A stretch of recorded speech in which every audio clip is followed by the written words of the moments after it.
Hello everyone and welcome to another video. Today we are going to do something controversial and we're going to preserve this old Bavarian Thaler which has sustained PVC damage, and there's quite a bit of PVC residue left on the obverse and reverse.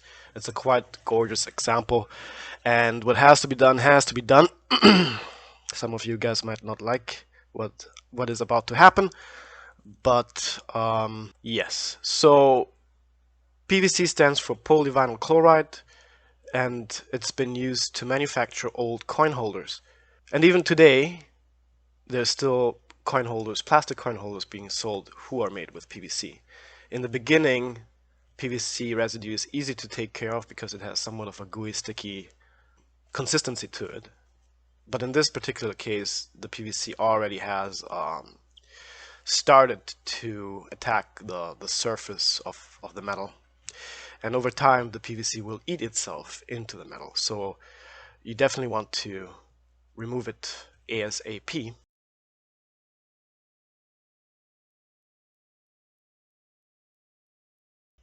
So we're going to use acetone, alcohol. You can use ethyl alcohol, but it's not recommended.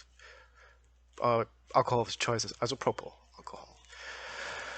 I'm going to be using acetone and alcohol both together for a maximum effect.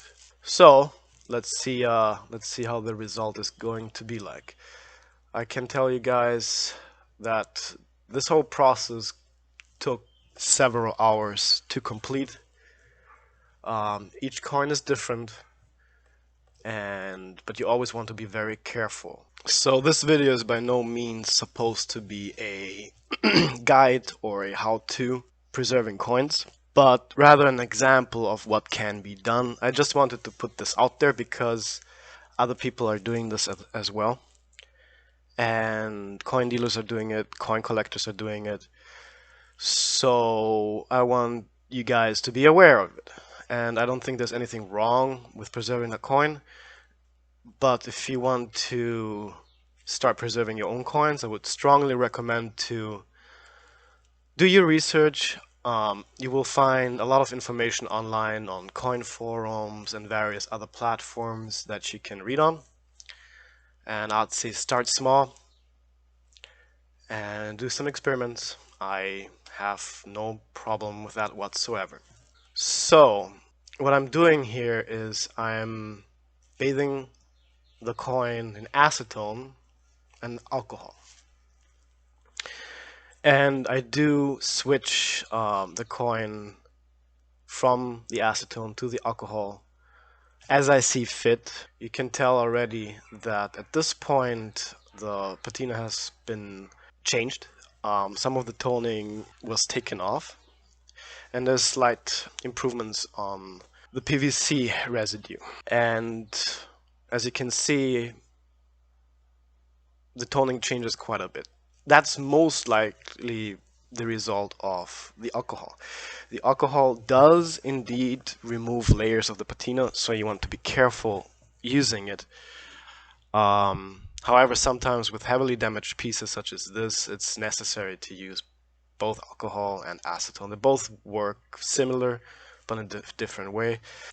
So I also want to say that this coin is part of my personal collection, and I'm under no circumstances intending to sell it. I'm taking this into account as well when I do my preservation.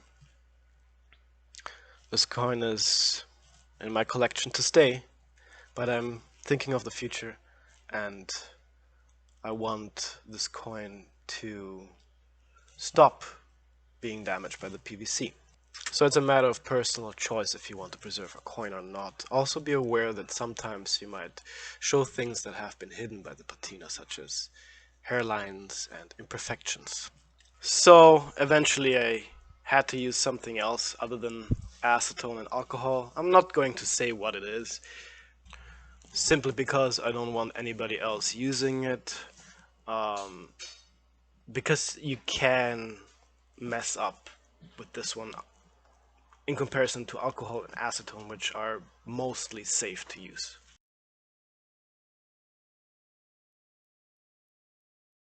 So we continue our process here of preserving this coin, and one other thing that I also do is I gently, very gently work the areas that have PVC residue with something like a Q-tip.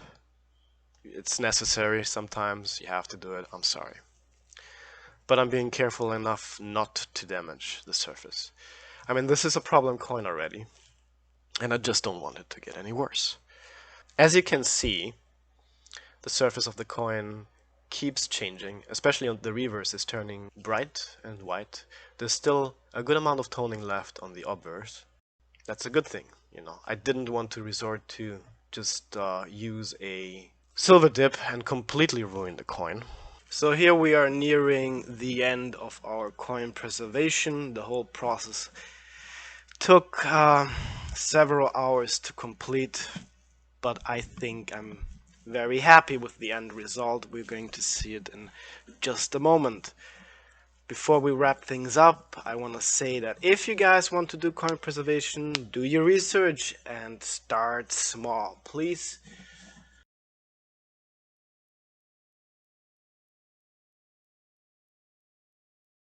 And here we go. That is the final product. And another thing I like to do is I don't always seal the coin away. Sometimes I just leave it out. And what's happening is that the surface of the coin will continue to tone. So in this particular case, the coin has been sitting for about 2 weeks. And if you go back and look at the section of the video where I last had it bathing, it had less of toning on both of the obverse and reverse, and now it's recovering some of its toning. So once I decide that it's been sitting out for long enough, I will quickly rinse it in acetone, and then I will hold it away. So I think the result is fairly decent. I mean, it's as original as it can be, given the circumstances. And I'm very happy with it. So, don't try this at home, guys, unless you do some research first. Start by practicing small. Alright, thank you everyone for watching.